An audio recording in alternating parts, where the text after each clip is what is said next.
Hello and welcome to day 4 of our Slow It Down challenge. How's it going so far? So over the last 3 days we've covered off 3 different lessons. Day 1 we looked at noticing, slowing things down, taking some time to really notice what's going on around you and tapping into your senses. Then the second day's lesson was all about savouring. We did the lovely exercise where we took more time over our dinner and really enjoyed the process. And yesterday we started to look at focusing, trying to move away from multitasking and doing one task at a time. I really struggle with that one, but that's a big one on my something I want to work on this year. So today we are going to look at interruptions. One of the things I notice when I get caught up in this world of being busy, I'm so task focused that if any kind of interruption that happens, whether that's the dogs barking, someone knocking at the door, the phone ringing, Gary wanting to talk to me about something, can be really frustrated and quite stressful for me, and actually something that I see as something that's quite bad.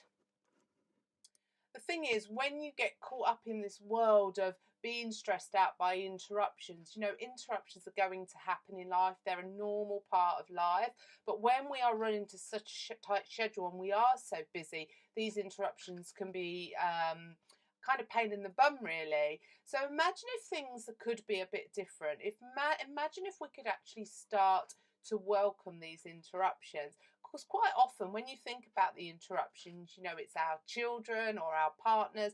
They're often comes from people or friends. It's often coming from people that are actually quite important in our lives. And so, if you think about, we put so much emphasis on the end result that it's a real invitation to actually miss the process. And that's kind of what happens when we're really busy. We're so focused on what it is we're trying to get done that we miss all these little interactions that happen along the way. So when we try to control everything, when we have to plan everything down to the last minute, or it can leave us getting really mad or cross with somebody if a spanner gets thrown into our plans.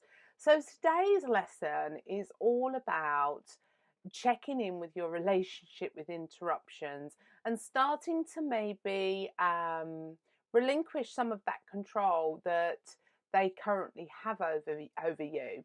So today's activity is I want you to decide what you will do beforehand. So I want you to have a think before you even get interrupted. So before you even start your day's work or tomorrow, I want you to have a think about how you currently respond if you get interrupted when when you're focusing on something.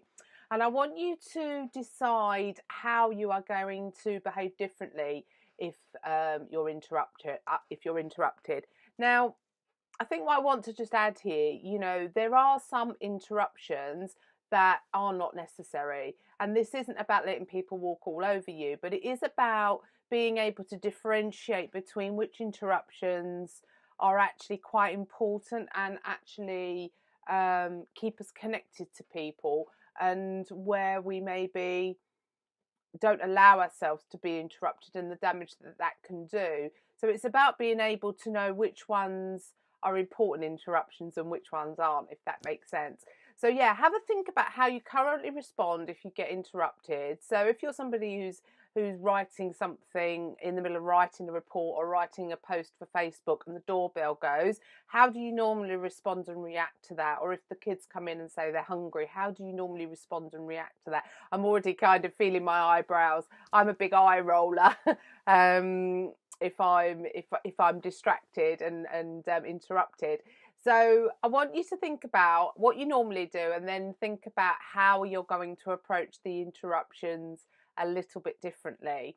And then when the interruptions happen, start to engage that different way of responding, and then just be curious about how that impacts you and how things are different, and eventually over time what you'll be able to do is compare the difference between getting irritated and mad by the interruptions and by then reacting in a different way, and how that may impact you. What lessons do you learn from the interruptions, and what lessons do you learn from doing them differently? So enjoy your activity today and see you for the final day tomorrow.